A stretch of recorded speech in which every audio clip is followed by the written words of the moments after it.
یہ کام جو ترقی یافتہ ممالک نے کیمروں کے ذریعے سے لیا، آج سے 1400 سال پہلے اسلام نے ایک تصور پیش کیا جس کی وجہ سے انسان کو قانون کا پابند بنا دیا۔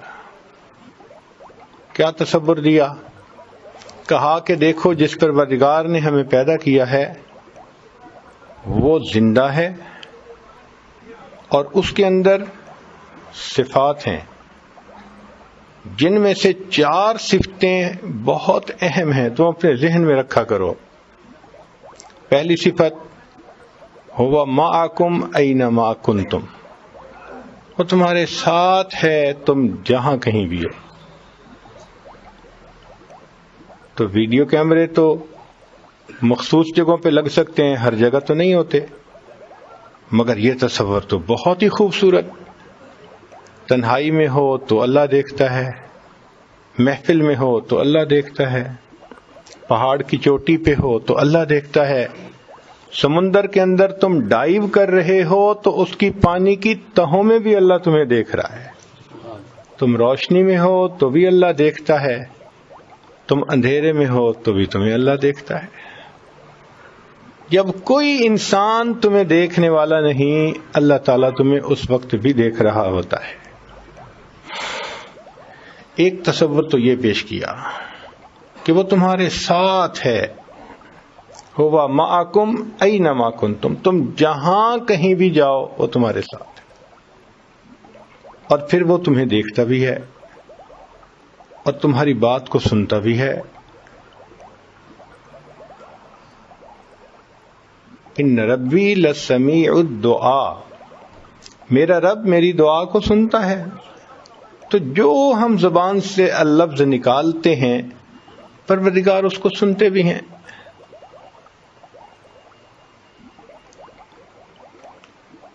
اور پھر اللہ تعالی دلوں کے بھید بھی جانتے ہیں۔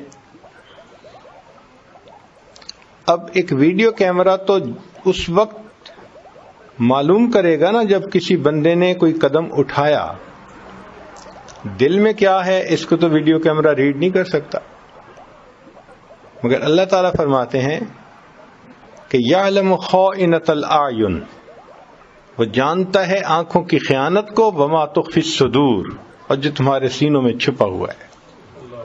تو انسان گناہ کا ارادہ کرتا ہے، اللہ اس وقت بھی جانتے ہیں، گناہ کے لیے قدم اٹھاتا ہے، اللہ اس وقت بھی جانتے ہیں، گناہ کی پلاننگ کرتا ہے اس وقت بھی جانتے ہیں، جب مرتکب ہو رہا ہوتا ہے گناہ کا اللہ اس وقت بھی دیکھ رہے ہوتے ہیں۔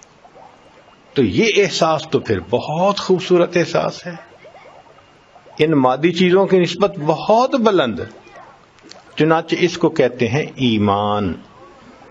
نبی علیہ الصلوۃ والسلام نے صحابہ کو ایمان سکھایا تو ان کو اللہ رب العزت کی صفات بتلائیں اور ان کے دل میں یہ بات اچھی طرح رچا دی کہ اللہ ساتھ ہے، وہ دیکھتا بھی ہے، وہ سنتا بھی ہے، وہ جانتا بھی ہے۔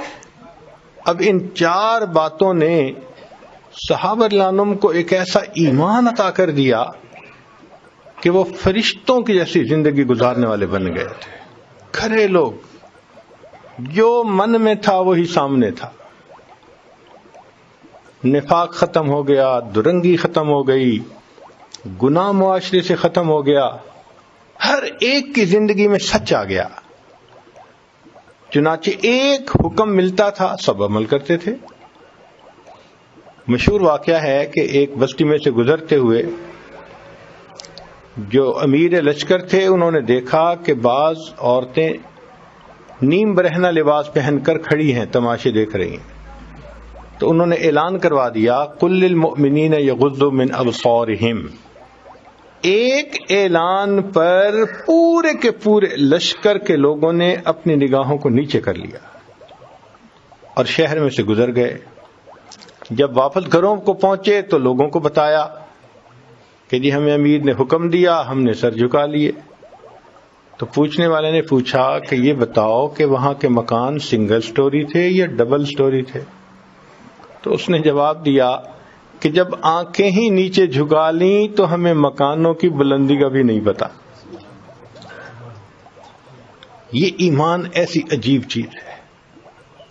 چنانچہ نبی علیہ السلام صحابہ کو اس بات کی تعلیم دیتے تھے، تلقین فرماتے تھے کہ ہمارا پروردگار ان صفات کے ساتھ متصف ہے، لہذا ہمیں قیامت کے دن اس کے سامنے پیش ہونا ہے. دنیا میں رہتے ہوئے تم اس کے حکموں کے مطابق زندگی گزارو گے تو تم کامیاب ہوگے. چنانچہ صحابہ رضی اللہ عنہم کے سامنے گناہ کے مواقع آتے تھے. ایک صحابی مسلمان ہوئے تو مسلمان ہونے سے پہلے مکہ مکرمہ کی ایک عورت کے ساتھ ان کے تعلقات تھے. کافی دنوں کے بعد مکہ مکرمہ جانے کا موقع ملا. قدرتاً عشاء کے بعد یہ وہاں سے گزر رہے تھے کہ اس عورت نے دیکھ لیا. اس نے کہا، ابو مرشد، بڑا عرصہ ہوا تمہیں دیکھے ہوئے، آج تو خامد بھی گھر پہ نہیں، تم آ جاؤ اپنا کام سمیٹ کے اور ہم اکٹھے رہیں گے. فرمایا کہ نہیں، میں نہیں آؤں گا. اس نے کہا، تم وہی ہو نا جو مکہ کی گلیوں میں میری یاد میں پھرا کرتے تھے، آنکھوں میں آنسو ہوتے تھے، تمنائیں کرتے تھے کہ میں تمہاری بات کا جواب دوں. میں وہی ہوں. کہنے لگے، تم وہی ہو، میں وہ نہیں ہوں. تمہیں کیا ہو گیا؟ کہنے لگے، اب میں کلمہ پڑھ چکا ہوں، اب اگر تو مجھے گناہ کی دعوت بھی دے گی تو میں تیری طرف آنکھ اٹھا کے نہیں دیکھوں گا. اس نے زبردستی کرنے کی کوشش کی، چونکہ وہ تو پہلے سے تعلق رکھتی تھی، انوالو ہوئی تھی. تو جیسے اس نے ہاتھ اٹھانے کی کوشش کی تو فرمایا کہ پیچھے ہٹو ورنہ میں اپنی تلوار سے تمہاری گردن کو اڑا کے رکھ دوں گا. یہ کیا ایمان تھا کہ جس نے 100% ان کو گناہوں سے روک لیا. تو دین اسلام کی یہ خوبصورتی ہے کہ ایک ایسے معاشرے کو جنم دیا، ہر بندہ قانون کا پابند، ہر بندہ اللہ کے حکم کے مطابق زندگی گزارنے والا. اس لیے صحابہ رضی اللہ عنہم کے زمانے میں دروازوں پہ تالے نہیں لگائے جاتے تھے. یہ کنڈیاں لگانے کا رواج اور تالوں کا رواج تو بعد میں پڑا ہے. اس وقت کہاں رواج ہوتے تھے؟ ایسا امانت کا زمانہ تھا، دیانت کا زمانہ تھا. کسی بندے کی زمین چیز گر جاتی تھی، ایک ایک مہینہ وہیں پڑی رہتی تھی، اس کو اٹھانے والا کوئی نہیں ہوتا تھا. حتیٰ کہ ایک بندے کا کمبل گرا، اس کے اوپر بارش بھی ہوئی، آندھی بھی چلی، کسی نے ہاتھ نہیں لگایا. جس کا گرا تھا وہ تقریباً 1 سال کے بعد اسی طرف سے گزرا تو اس نے کمبل کو وہاں پڑے دیکھا، ہاتھ لگایا تو وہ اتنا بوسیدہ تھا کہ پرزے پرزے ہو چکا تھا. 1 سال تک اس کو کسی نے ہاتھ نہیں لگایا. ایک عورت یمن سے چلتی ہے اور مدینہ طیبہ پہنچتی ہے. اکیلی ہے، جوان العمر ہے، مال بھی اس کے پاس ہے. اب اکیلی عورت پیدل کتنا چلتی ہوگی یا سواری پہ کتنا سفر کرتی ہوگی؟ ایک دن میں 20 میل.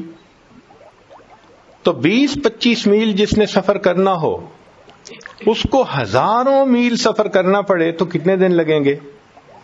راستے میں کبھی آبادی میں سوئے گی، کبھی ویرانے میں سوئے گی.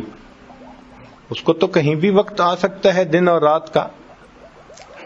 تو وہ جب مدینہ طیبہ پہنچی تو عمر رضی اللہ عنہ نے بلا کے پوچھا کہ تم نے اکیلے سفر کیوں کیا؟ اس نے اپنی مجبوری بیان کی.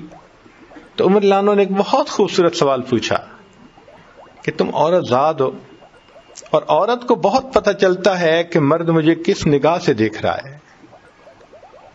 تم نے یمن سے مدینہ کا سفر کیا، تم نے ان لوگوں کو کیسے پایا؟ اس نے کہا، امیر المومنین قسم اٹھا کر کہتی ہوں کہ میں اس راستے میں کتنے لوگوں کے ساتھ رہی، انٹریکٹ کیا، میں اس نتیجے پر پہنچی کہ یمن سے لے کے مدینہ تک ایک ماں کی اولاد بستی ہے. ایسی سوسائٹی کو جنم دیا کہ جہاں سارے کے سارے انسان یوں لگتا تھا کہ جیسے سب کے سب آپس میں بھائی ہیں اور بہن بھائی کی حیثیت.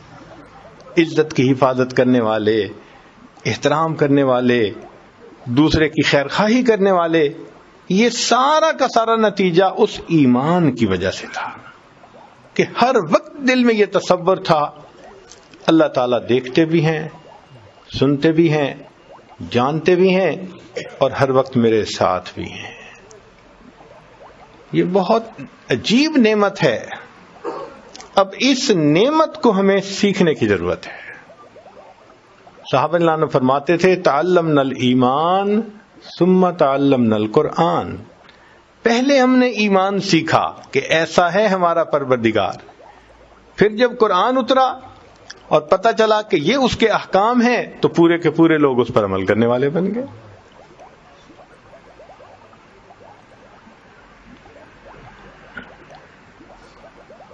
تو ہمیں بھی اپنے اس ایمان پر بہت زیادہ محنت کرنے کی ضرورت ہے۔ صحابہ اللہ عنہ کے زمان میں جو نوجوان تھے، مرد اور عورت، وہ بھی شریعت کی پابندی کرنے والے۔ چنانچہ عبداللہ ابن عمر عنہ ایک واقعہ بہت مزے لے لے کے بیان کیا کرتے تھے۔ سفر میں جا رہے تھے، ویرانے میں ایک نوجوان دیکھا جو بکریاں چرا رہا ہے۔ ویرانے میں تو کوئی دیکھنے والا ہی نہیں ہوتا۔ انہوں نے اس کو بلایا اور بلا کے کہا کہ بھائی ایک بکری ہمیں بیچ دو، ہم ذبح کریں گے اور اس کو بھونیں گے، تم بھی کھا لینا ہم بھی کھائیں گے، تمہیں پیمنٹ دے دیتے ہیں۔ اس نے کہا جناب سوری، یہ تو میں مالک نہیں ہوں، میں تو صرف چرانے والا ہوں، مالک کوئی اور ہے۔ تو انہوں نے آزمانے کے لیے کہہ دیا اتنی تمہاری بکریاں ہیں، تم کہہ دینا کہ بھائی بکری کو بھیڑیا کھا گیا، مالک کو کیا پتہ چلتا ہے۔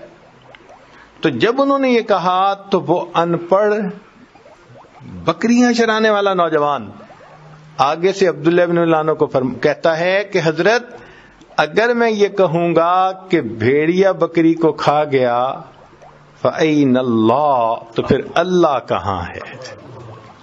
تو عمر لانو یہ واقعہ سنایا کرتے تھے اور حیران ہوتے تھے کہ نبی علیہ السلام نے دلوں میں کیا ایمان بھر دیا کہ معاشرے کا ایک ان پڑھ نوجوان جنگل کی تنہائی میں بھی کسی گناہ کا موقع کوئی دکھاتا ہے تو جواب دیتا ہے کہ اگرچہ بندے نہیں دیکھتے، بندوں کا پروردگار تو دیکھ ہی رہا ہے۔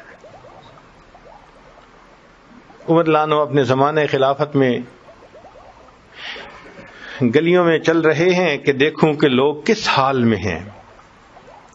ایک گھر سے دو عورتوں کے بولنے کی آواز آئی، ذرا قریب ہو کے سنا کیا بول رہی ہیں۔ تو ایک بڑی عمر کی عورت کہہ رہی تھی بچی کو کہ بکری نے دودھ دے دیا؟